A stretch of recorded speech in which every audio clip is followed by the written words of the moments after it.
ক্ষিতিয়াব তেজ মরদ মম, মাটি জল অগ্নি বায়ু আকাশ, এই যে পঞ্চভূত আছে, এই পঞ্চভূতের যে শরীর, এই শরীরটা যদি ভালো করে দেখা যায়, এই পঞ্চভূতের একটা মিলিয়ে মিশিয়ে যে প্রাণ আসবে তা আসবে না। প্রাণ জিনিসটা আলাদা জিনিস। তাহলে অনেক সময় বড় বড় আজকাল বৈজ্ঞানিক হয়েছে, এই ল্যাবরেটরিতে পাঁচটা জিনিস তো পাওয়া যায়, ভালোভাবে মিলেমিশে একটা প্রাণ করে দিতে পারে, তা হয় না। সেই জন্য বলছে যারা এই শরীরটাকে মনে করছে আমি, তারা গাধা। যস্যাতু বুদ্ধি কুণপি ধাতু, শরীরটা হচ্ছে ধাতু।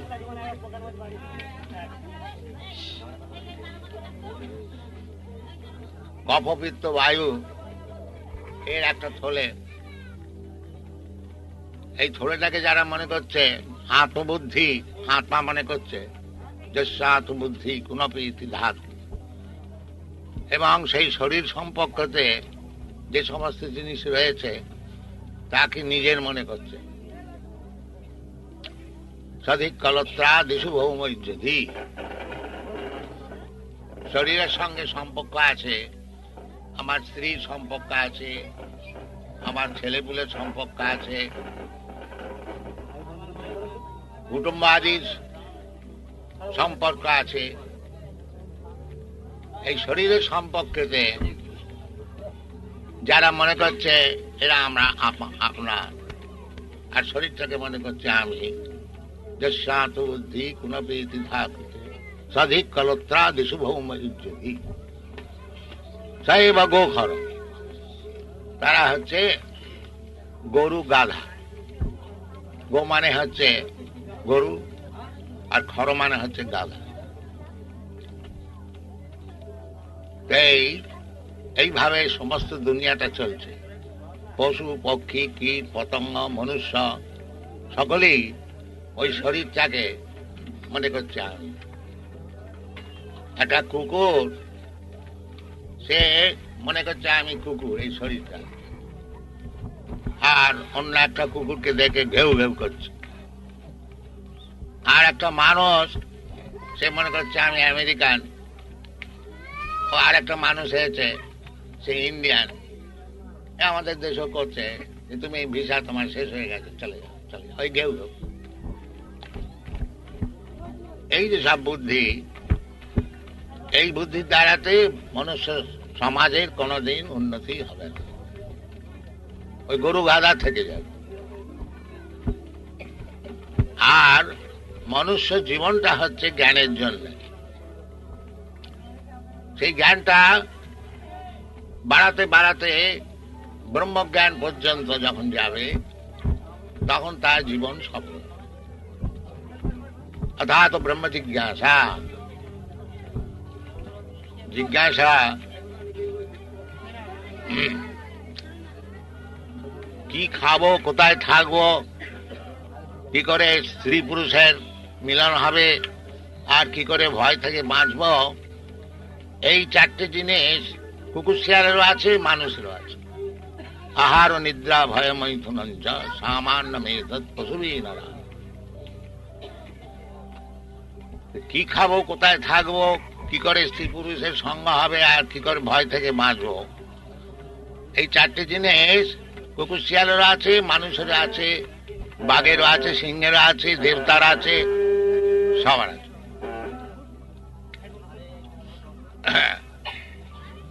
এছাড়া আর একটা জিনিস মানুষের আছে, সেটা হচ্ছে কি, কি আমি কে, বাস্তবিক আমি এই শরীরটা, না শরীর ছাড়া আরো কিছু, আমি এই দুনিয়ার দুঃখ ভোগ করতে চাই না, এটা জোর করে আমার কে চাপিয়ে দিচ্ছে, এই সব যদি অনুসন্ধান করে, তাহলে তার মনুষ্য জন্ম সফল। আর যদি ওই কুকুর শিয়ালের মতন কেবল শরীরটাকে কেন্দ্র করে খেয়ে দিয়ে থেকে বাচ্চা পেরে দিন কতক পরে মরে যাওয়া, এটা মনুষ্য জীবন না।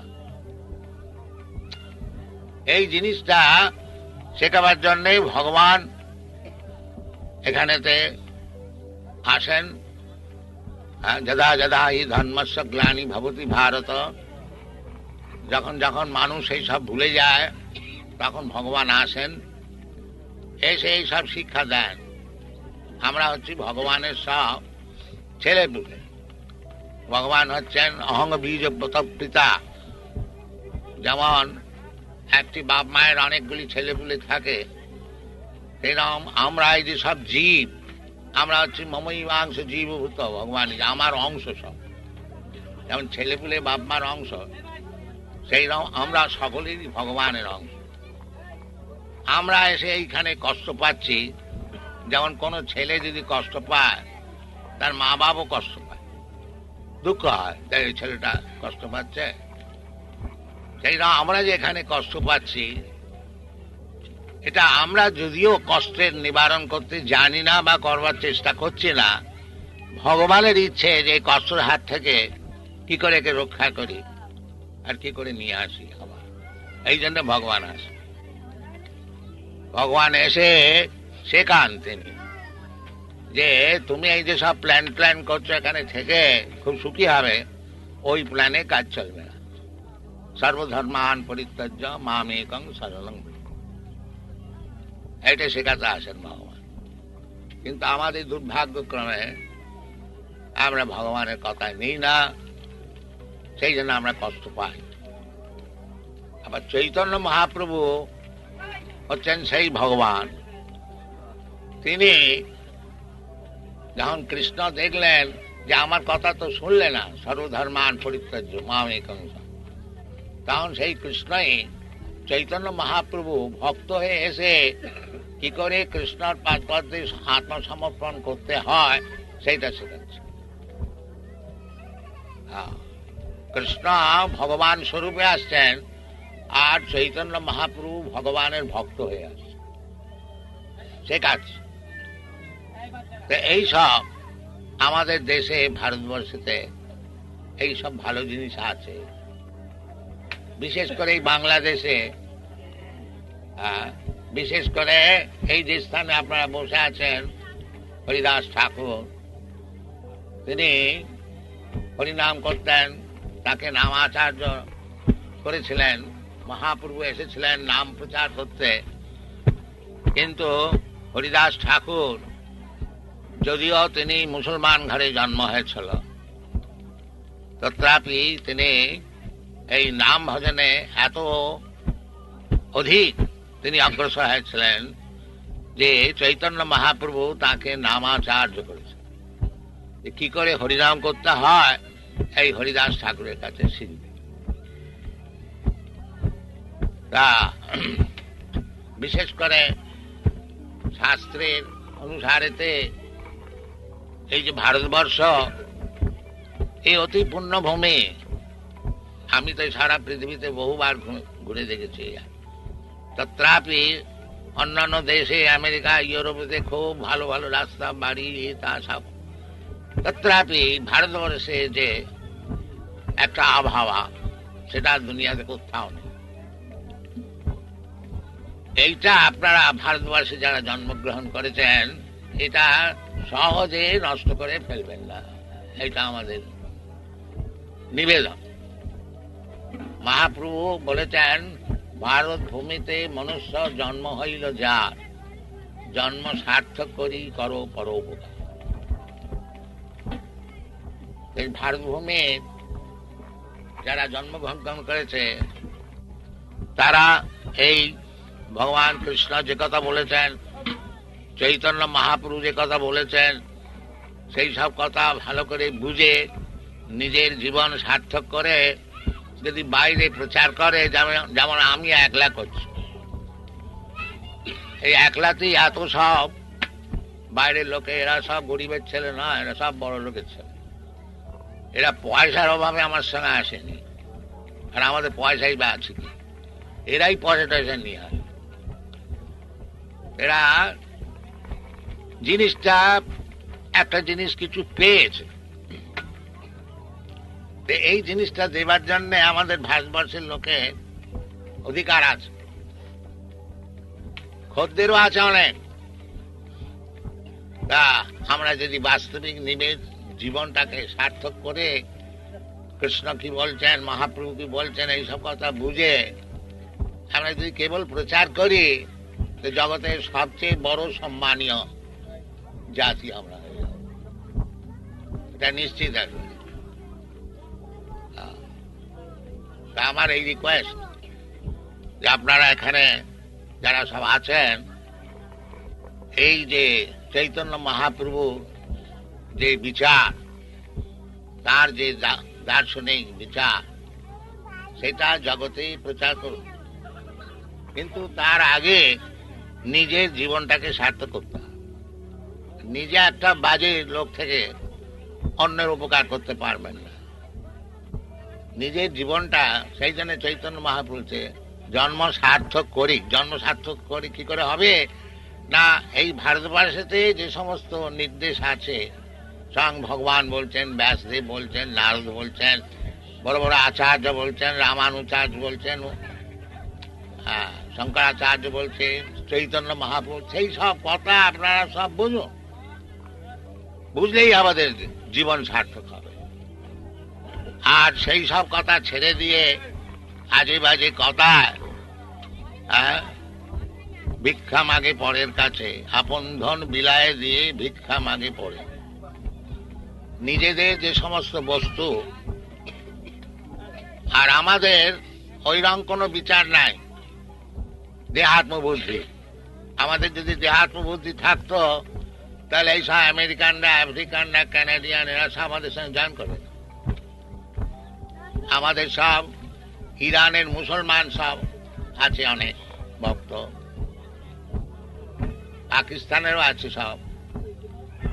আমাদের ওইরকম বিচার নেই, কারণ পণ্ডিতা সমদর্শী, যারা পণ্ডিত হবে তাদের ওই রকম বিচার, যে হিন্দু, মুসলমান, বাঙালি, খ্রিস্টান, এইসব বিচার। সে দেখবে যে আত্মা, আত্মা হচ্ছে ভগবানের অংশ।